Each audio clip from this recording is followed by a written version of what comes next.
Il avait toujours cru que leur amour était inébranlable, que leur mariage était bâti sur la vérité. Mais dans les derniers instants de sa vie, sa femme révéla un secret qu'elle avait porté pendant des décennies, un secret qui changea tout. L'année était 1955. Une époque où l'Amérique était encore étouffée par les chaînes de la ségrégation raciale. Les lois Jim Crow dictaient chaque pas qu'un homme noir pouvait faire, où il pouvait manger, où il pouvait s'asseoir, même où il pouvait poser son regard. Dans le Sud, ces lois étaient appliquées avec une brutalité implacable, mais même dans le Nord, la soi-disant « liberté » n'était qu'une illusion. Oliver Bryant connaissait bien ces règles. Il était né avec elles. Élevé dans une petite ville du Sud où les hommes noirs travaillaient dur et rêvaient petit, où son père s'épuisait dans une usine jusqu'à ce que ses mains soient trop abîmées pour fonctionner, et où sa mère récurait les sols des blancs jusqu'à ce que son dos ne puisse plus se plier. Dès qu'Oliver sut marcher, il travailla. Il apprit le langage des moteurs, la manière dont il gémissait et soupirait sous la pression, tout comme les hommes autour de lui. À 18 ans, il était devenu un mécanicien accompli, l'un des rares métiers honnêtes qu'un homme noir pouvait exercer sans être directement sous les ordres d'un patron blanc. Grand et élancé, avec une peau sombre comme l'acajou poli, Oliver dégageait une confiance tranquille. Cela rendait les hommes blancs mal à l'aise. Cela rendait les femmes blanches curieuses. Une combinaison dangereuse. Et Oliver avait vu ce qui arrivait aux garçons noirs dont les yeux s'attardaient trop longtemps sur la peau blanche. Mais il y avait Sarah Whitmore. Sarah n'avait jamais connu la difficulté. Elle avait grandi dans un monde de soie et de perles, où sa plus grande préoccupation était de choisir quelle robe porter pour le prochain événement mondain. Son père, Charles Whitmore, était un homme puissant, un homme d'affaires dont la richesse ne venait pas seulement de ses investissements, mais aussi du contrôle qu'il exerçait sur les autres. Il croyait en l'héritage, en la lignée, en la pureté. Mais Sarah se sentait comme un oiseau enfermé dans une cage dorée. Elle était censée être obéissante, délicate, la parfaite épouse du Sud. Mais au lieu de cela, elle était agitée, rebelle, en quête de quelque chose au-delà des couloirs bien lustrés du monde de son père. Elle avait 18 ans la nuit où elle rencontra Oliver. La chaleur de l'été collait à sa peau alors qu'elle enfilait une robe que l'on l'avait prévenue trop audacieuse. L'air était épais de whisky et de fumée de cigarettes lorsqu'elle descendit au sous-sol, où le son interdit du jazz enveloppait la foule comme un sortilège enivrant. C'était l'un des rares endroits où la couleur s'effaçait, où les jeunes noirs, blancs et tout ce qui se trouvait entre les deux buvaient, dansaient et échangeaient des regards qui auraient été mortels en plein jour. Oliver la vit avant qu'elle ne le voie. Elle n'était pas comme les femmes blanches dont on lui avait tant parlé. Lorsque leurs regards se croisèrent, elle ne détourna pas les yeux. Elle ne tressaillit pas. Ses cheveux blonds cascadaient sur ses épaules, ses yeux bleus brillaient d'une lueur qu'il ne pouvait pas tout à fait nommer. De la curiosité? De la défiance? « Comment tu t'appelles » demanda-t-elle en s'approchant. Il hésita. Elle sourit. Et, juste comme ça, Oliver fit quelque chose qu'il n'avait jamais fait auparavant. Il baissa sa garde. Ils parlèrent pendant des heures, leurs mots se fondant dans la nuit, glissant dans les espaces que la société avait creusés entre eux. Elle était fascinée par son monde, par sa façon de penser, par la force tranquille de sa voix. Il était attiré par son audace, par son refus d'avoir peur. C'était insensé. C'était imprudent. C'était inévitable. La première fois que son père les vit ensemble, ce fut un accident. Oliver fermait le garage quand il la vit, debout à la lisière du halo du réverbère. Son estomac se noua. Elle n'aurait pas dû être là. Ce n'était pas sûr. Puis, avant qu'il puisse la chasser, une élégante voiture noire s'arrêta au bord du trottoir. Charles Whitmore en sortit. Le monde s'arrêta. Oliver le vit, le moment où la reconnaissance s'alluma dans les yeux de l'homme plus âgé, la manière dont son visage se tordit de fureur, dont son corps se tendit avec ce genre de rage que seuls les hommes comme lui avaient le privilège d'exprimer. Sarah tenta de parler, mais son père la réduisit au silence d'un regard si glacial qu'il aurait pu figer l'air estival. Sans un mot, il l'attrapa par le bras et l'entraîna avec lui. Oliver ne bougea pas. Il savait mieux que ça. Le lendemain matin, il trouva un mot glissé sous la porte du garage. « Éloigne-toi de ma fille. » Ce n'était pas un avertissement. C'était une condamnation à mort. Et, pour la première fois de sa vie, Oliver réalisa qu'il n'avait pas peur de Charles Whitmore. Il avait peur de jusqu'où il était prêt à aller pour Sarah. Elle n'appartenait plus à ce monde. La troisième lettre était une menace. Tu le regretteras. Sarah ne répondit jamais, mais le poids de ces mots s'accrocha à elle comme une ombre. Puis, un soir, Oliver rentra plus tard que d'habitude. Son visage était tendu, ses poings serrés. Un homme est passé à l'atelier aujourd'hui, dit-il doucement. Il a posé des questions sur moi. Il a dit qu'il cherchait sa fille. Le cœur de Sarah se serra. Le monde autour d'elle sembla rétrécir, l'air appuyant contre sa poitrine. Elle savait que ce jour viendrait, mais elle avait espéré avoir plus de temps. « Il t'a vu ?» demanda-t-elle dans un murmure. Oliver hocha la tête. « Et il a fait en sorte que je le voie aussi. » La peur s'insinua profondément en elle. Elle avait grandi en connaissant le pouvoir de son père. Ce n'était pas un homme qui demandait deux fois. Il prenait ce qu'il voulait, et si quelque chose lui échappait, il le détruisait. Cette nuit-là, le sommeil ne vint pas. Chaque grincement des planches en bois, chaque bruit de pas au loin, tout semblait être un présage. Le lendemain matin, Oliver trouva leur propriétaire qui l'attendait devant la porte, le visage grave. « Je ne veux pas d'ennui dans ma maison », marmonna le vieil homme. « Vous devez partir. » Ils firent leurs bagages rapidement, fourrant ce qu'ils possédaient dans un unique sac. Des années de lutte, d'amour, d'efforts pour bâtir quelque chose à partir de rien, tout était en train d'être effacé en un instant. Ils s'enfoncèrent dans la ville, se fondant dans la foule, se cachant à la vue de tous. Mais les lettres continuèrent. Elles apparaissaient sur leur seuil, glissées sous les portes, déposées dans des endroits que seuls connaissaient. À chaque fois, elles étaient plus froides, plus menaçantes. Puis, un soir, les lettres cessèrent. C'est à ce moment-là que Sarah sut que le pire allait arriver. L'attaque eut lieu en pleine nuit. Un fracas contre la porte, le bruit de bottes sur le bois, des voix aboyant des ordres. Oliver était déjà en mouvement, agrippant la main de Sarah, l'entraînant vers la fenêtre arrière. Mais avant qu'il ne puisse fuir, la porte explosa sous la force des coups. Sarah n'eut presque pas le temps de crier avant que des mains rugueuses ne la saisissent, l'arrachant à Oliver. Elle se débattit, donna des coups de pied, griffa, mais elle n'était pas de taille contre eux. La dernière chose qu'elle vit avant d'être emportée dans la nuit, ce fut Oliver, ses bras maintenus derrière lui, son visage en sang mais toujours défiant, ses yeux ancrés aux siens comme pour lui dire une seule chose. « N'abandonne pas. » Elle se réveilla dans la maison de son enfance. Les draps de soie lui semblaient étouffants contre la peau. Son père était assis en face d'elle, son expression impénétrable. « C'est fini », dit-il simplement. « Cette folie s'arrête maintenant. » Sarah ne pleura pas. Elle ne supplia pas. Elle planta son regard dans le sien, avec la même défiance qu'il avait mené jusqu'ici. « Où est-il » Les lèvres de son père se retroussèrent en une ombre de sourire. Parti. Un vide immense s'ouvrit en elle. Elle ne le crut pas. Elle ne pouvait pas. Oliver était fort. Il était intelligent. Il viendrait pour elle. Mais les jours devinrent des semaines. Les semaines devinrent des mois. Et Oliver ne vint jamais. Son père ne parla jamais de ce qui lui était arrivé. Et Sarah ne demanda jamais. Elle était surveillée en permanence, enfermée dans une vie qui n'était plus la sienne. Pourtant, chaque nuit, elle fixait la lune, murmurant son nom dans le silence, croyant, priant, qu'il était quelque part, l'attendant. Les années passèrent. Les décennies. Sarah fut mariée à un homme choisi par son père. Elle vécut dans le luxe, entourée de richesses et de pouvoir, mais elle n'était jamais vraiment là. Son cœur était resté dans cette petite ville ouvrière, dans les bras de l'homme qui lui avait appris ce qu'était réellement l'amour. Puis, une nuit, alors qu'elle était allongée dans son lit, son mari dormant à ses côtés, elle le sentit.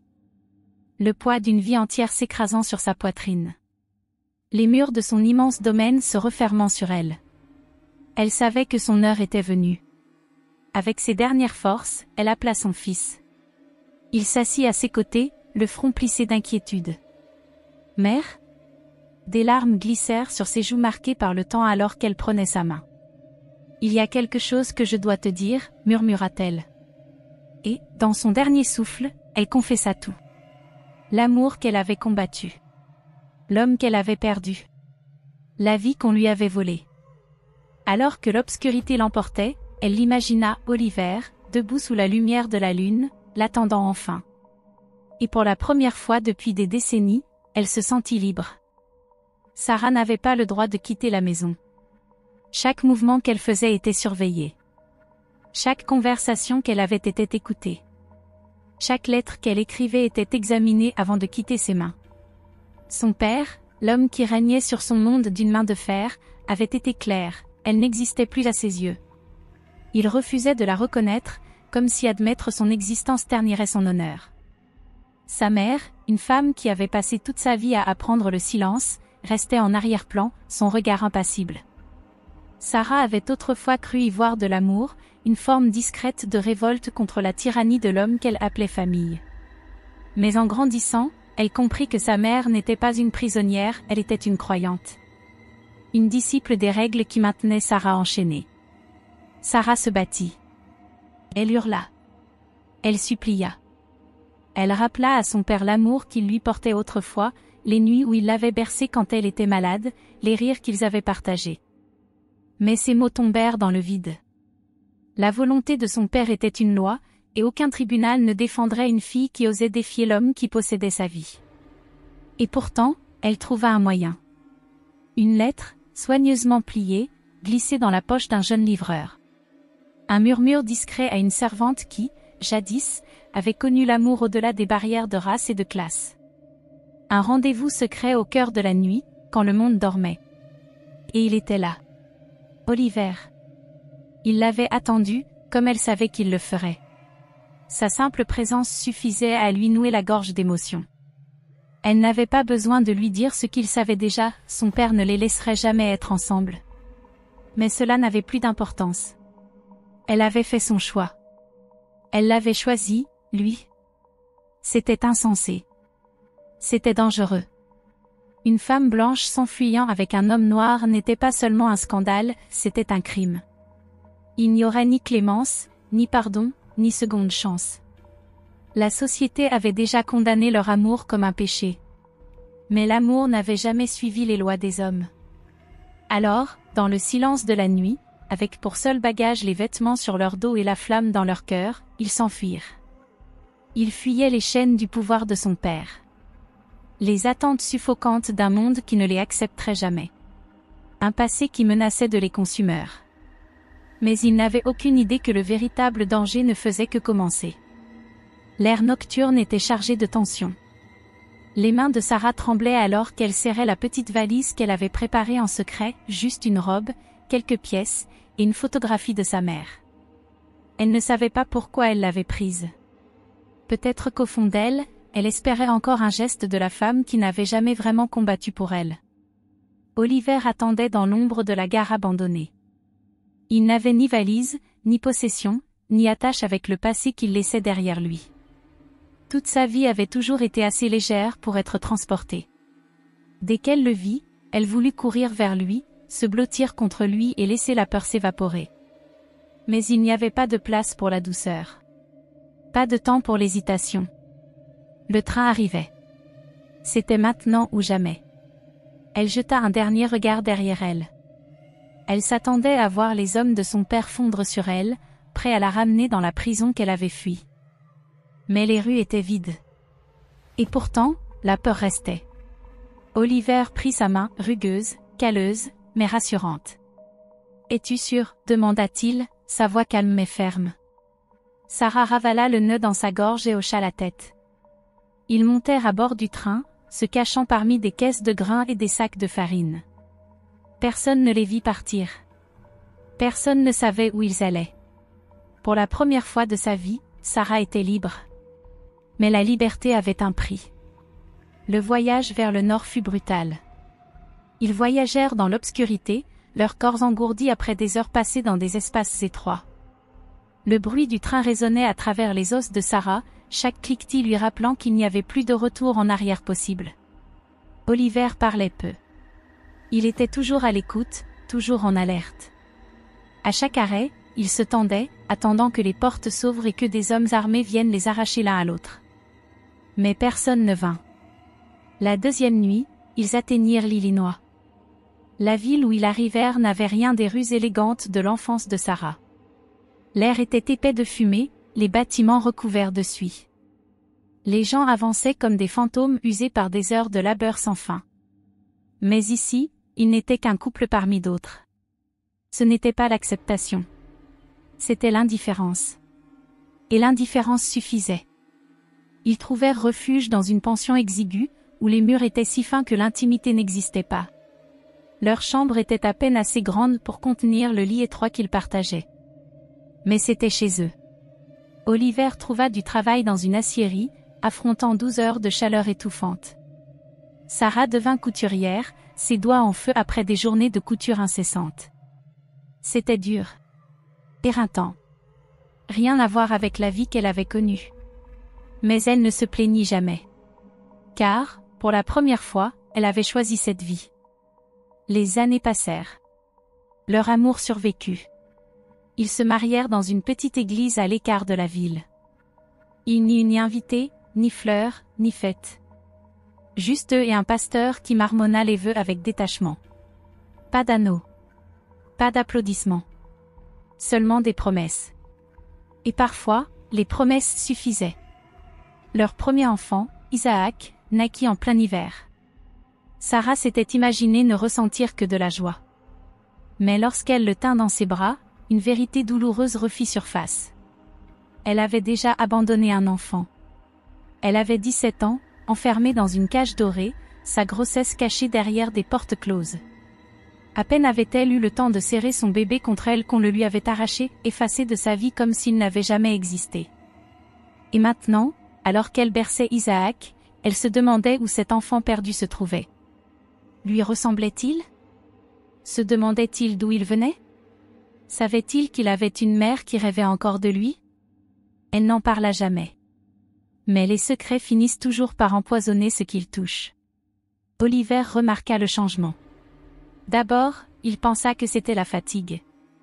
Puis, il vit la façon dont elle fixait le vide, perdue dans ses pensées. La façon dont elle hésitait avant de répondre aux questions sur son passé. La façon dont elle tressaillait lorsque quelqu'un mentionnait l'adoption. Un soir, il la trouva assise seule à la table de la cuisine, tenant un morceau de tissu déchiré. Elle ne l'entendit pas approcher. Et pour la première fois, Oliver ressentit une peur inconnue. Il avait toujours cru que l'amour suffisait. Mais en voyant la femme qu'il aimait se noyer dans une tristesse qu'elle refusait de partager, il comprit. Il y avait des morceaux de Sarah qu'il ne connaîtrait jamais vraiment. Et certains fantômes ne restent jamais enterrés. Sarah n'avait pas le droit de quitter la maison. Chaque mouvement qu'elle faisait était surveillé. Chaque conversation qu'elle avait été écoutée. Chaque lettre qu'elle écrivait était examinée avant de quitter ses mains. Son père, l'homme qui régnait sur son monde d'une main de fer, avait été clair, elle n'existait plus à ses yeux. Il refusait de la reconnaître, comme si admettre son existence ternirait son honneur. Sa mère, une femme qui avait passé toute sa vie à apprendre le silence, restait en arrière-plan, son regard impassible. Sarah avait autrefois cru y voir de l'amour, une forme discrète de révolte contre la tyrannie de l'homme qu'elle appelait famille. Mais en grandissant, elle comprit que sa mère n'était pas une prisonnière, elle était une croyante. Une disciple des règles qui maintenaient Sarah enchaînée. Sarah se battit. Elle hurla. Elle supplia. Elle rappela à son père l'amour qu'il lui portait autrefois, les nuits où il l'avait bercée quand elle était malade, les rires qu'ils avaient partagés. Mais ces mots tombèrent dans le vide. La volonté de son père était une loi, et aucun tribunal ne défendrait une fille qui osait défier l'homme qui possédait sa vie. Et pourtant, elle trouva un moyen. Une lettre, soigneusement pliée, glissée dans la poche d'un jeune livreur. Un murmure discret à une servante qui, jadis, avait connu l'amour au-delà des barrières de race et de classe. Un rendez-vous secret au cœur de la nuit, quand le monde dormait. Et il était là. Oliver. Il l'avait attendu, comme elle savait qu'il le ferait. Sa simple présence suffisait à lui nouer la gorge d'émotion. Elle n'avait pas besoin de lui dire ce qu'il savait déjà, son père ne les laisserait jamais être ensemble. Mais cela n'avait plus d'importance. Elle avait fait son choix. Elle l'avait choisi, lui. C'était insensé. C'était dangereux. Une femme blanche s'enfuyant avec un homme noir n'était pas seulement un scandale, c'était un crime. Il n'y aurait ni clémence, ni pardon, ni seconde chance. La société avait déjà condamné leur amour comme un péché. Mais l'amour n'avait jamais suivi les lois des hommes. Alors, dans le silence de la nuit, avec pour seul bagage les vêtements sur leur dos et la flamme dans leur cœur, ils s'enfuirent. Ils fuyaient les chaînes du pouvoir de son père. Les attentes suffocantes d'un monde qui ne les accepterait jamais. Un passé qui menaçait de les consumer. Mais ils n'avaient aucune idée que le véritable danger ne faisait que commencer. L'air nocturne était chargé de tension. Les mains de Sarah tremblaient alors qu'elle serrait la petite valise qu'elle avait préparée en secret, juste une robe, quelques pièces, et une photographie de sa mère. Elle ne savait pas pourquoi elle l'avait prise. Peut-être qu'au fond d'elle, elle espérait encore un geste de la femme qui n'avait jamais vraiment combattu pour elle. Oliver attendait dans l'ombre de la gare abandonnée. Il n'avait ni valise, ni possession, ni attache avec le passé qu'il laissait derrière lui. Toute sa vie avait toujours été assez légère pour être transportée. Dès qu'elle le vit, elle voulut courir vers lui, se blottir contre lui et laisser la peur s'évaporer. Mais il n'y avait pas de place pour la douceur. Pas de temps pour l'hésitation. Le train arrivait. C'était maintenant ou jamais. Elle jeta un dernier regard derrière elle. Elle s'attendait à voir les hommes de son père fondre sur elle, prêts à la ramener dans la prison qu'elle avait fui. Mais les rues étaient vides. Et pourtant, la peur restait. Oliver prit sa main, rugueuse, calleuse, mais rassurante. « Es-tu sûre ?» demanda-t-il, sa voix calme mais ferme. Sarah ravala le nœud dans sa gorge et hocha la tête. Ils montèrent à bord du train, se cachant parmi des caisses de grains et des sacs de farine. Personne ne les vit partir. Personne ne savait où ils allaient. Pour la première fois de sa vie, Sarah était libre. Mais la liberté avait un prix. Le voyage vers le nord fut brutal. Ils voyagèrent dans l'obscurité, leurs corps engourdis après des heures passées dans des espaces étroits. Le bruit du train résonnait à travers les os de Sarah, chaque cliquetis lui rappelant qu'il n'y avait plus de retour en arrière possible. Oliver parlait peu. Il était toujours à l'écoute, toujours en alerte. À chaque arrêt, il se tendait, attendant que les portes s'ouvrent et que des hommes armés viennent les arracher l'un à l'autre. Mais personne ne vint. La deuxième nuit, ils atteignirent l'Illinois. La ville où ils arrivèrent n'avait rien des rues élégantes de l'enfance de Sarah. L'air était épais de fumée, les bâtiments recouverts de suie.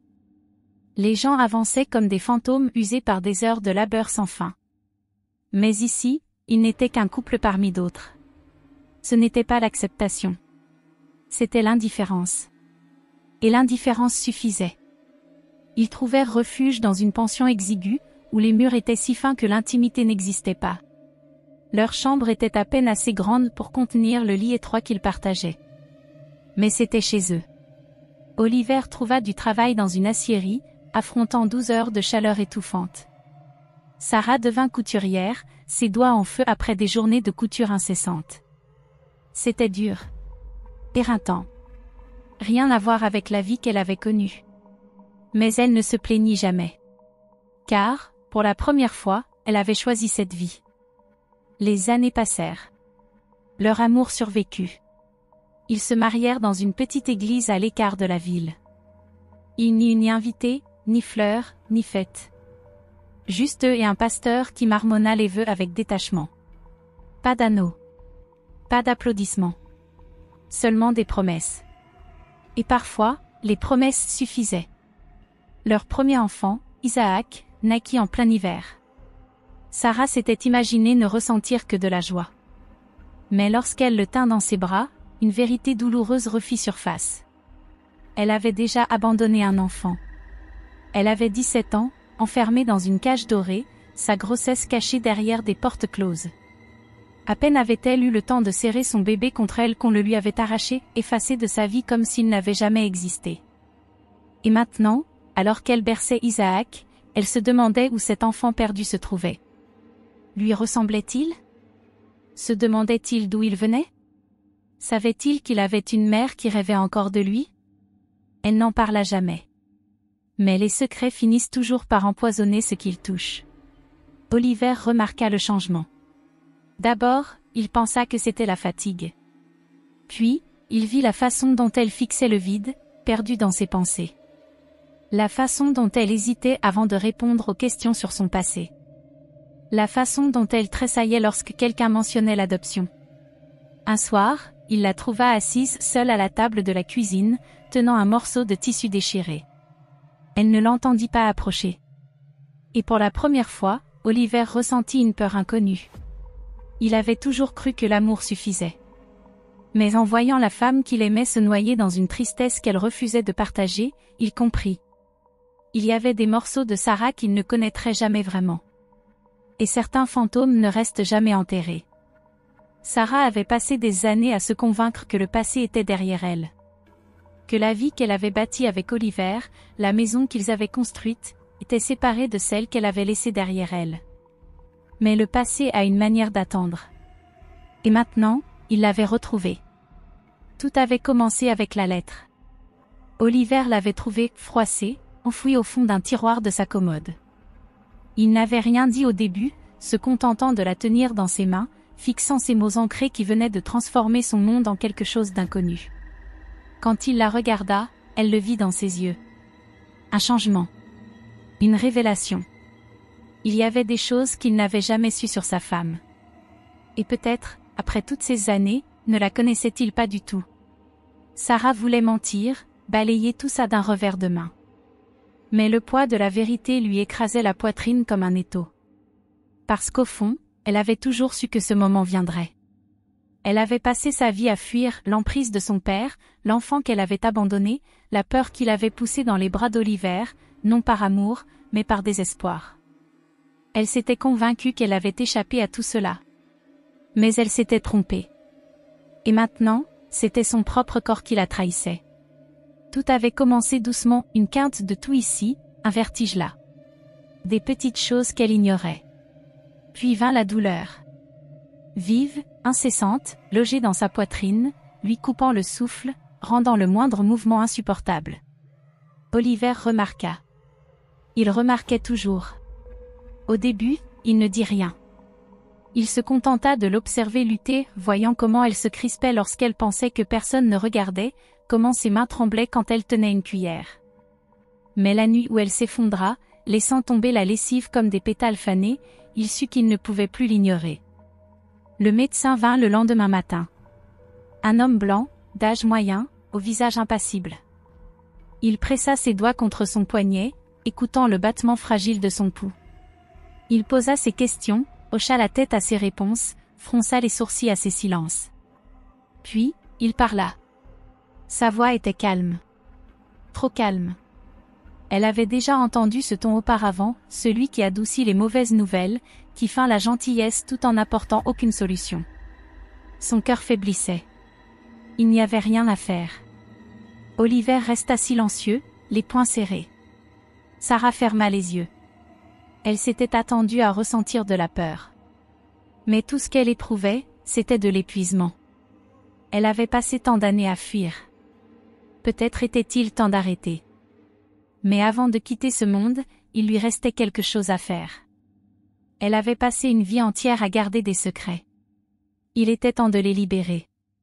Un soir, alors que le soleil dorait les toits, elle demanda à Oliver de s'asseoir avec elle. Il hésita. Il y avait quelque chose dans sa voix, quelque chose de définitif. Et il avait peur. Non pas de la perdre, mais de ce qu'elle s'apprêtait à dire. Elle lui dit tout. L'argent qu'elle avait mis de côté, au début de leur mariage, au cas où elle aurait besoin de s'enfuir.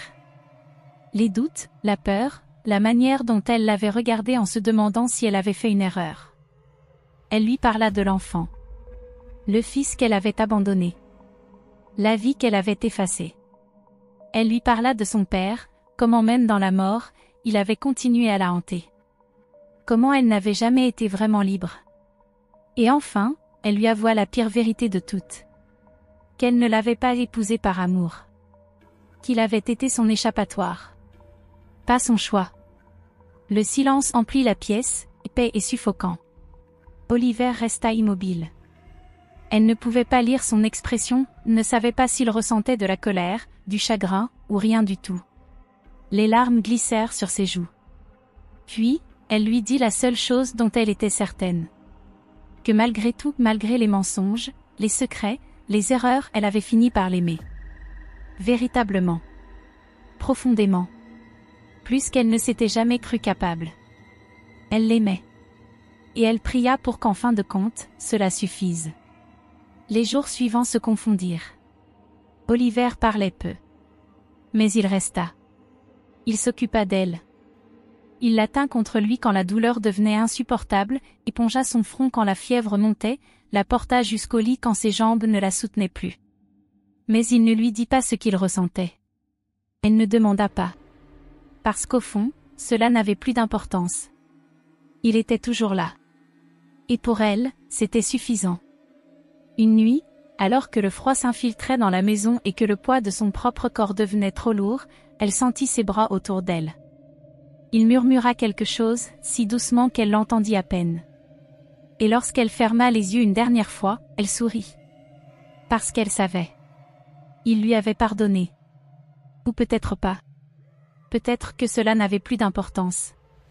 Peut-être que l'amour n'était pas une question de perfection. Peut-être était-ce simplement choisir de rester. Même lorsque ça faisait mal. Même quand le passé ne pouvait être effacé. Même quand le seul mot qu'il restait à dire était adieu. La maison était trop silencieuse.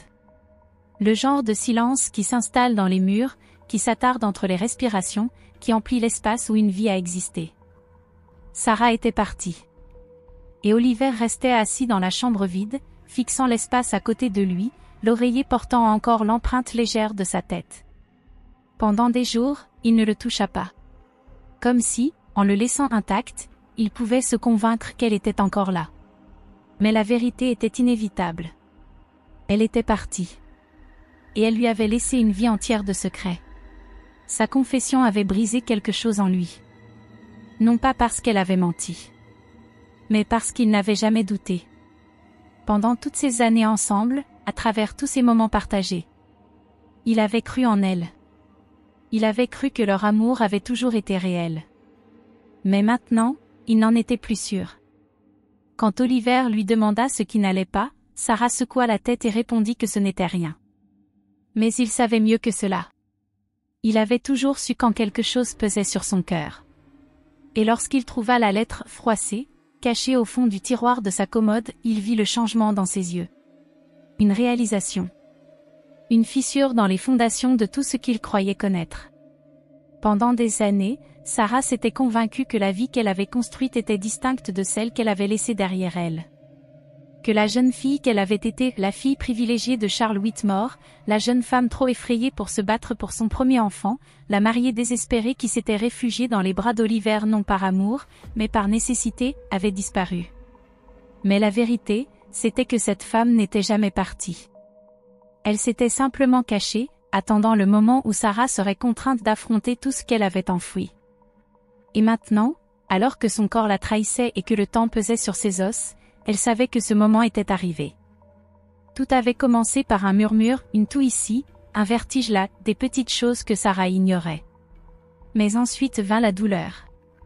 Une douleur vive, incessante, dans sa poitrine, qui lui coupait le souffle et transformait les gestes les plus simples en supplices. Oliver remarqua.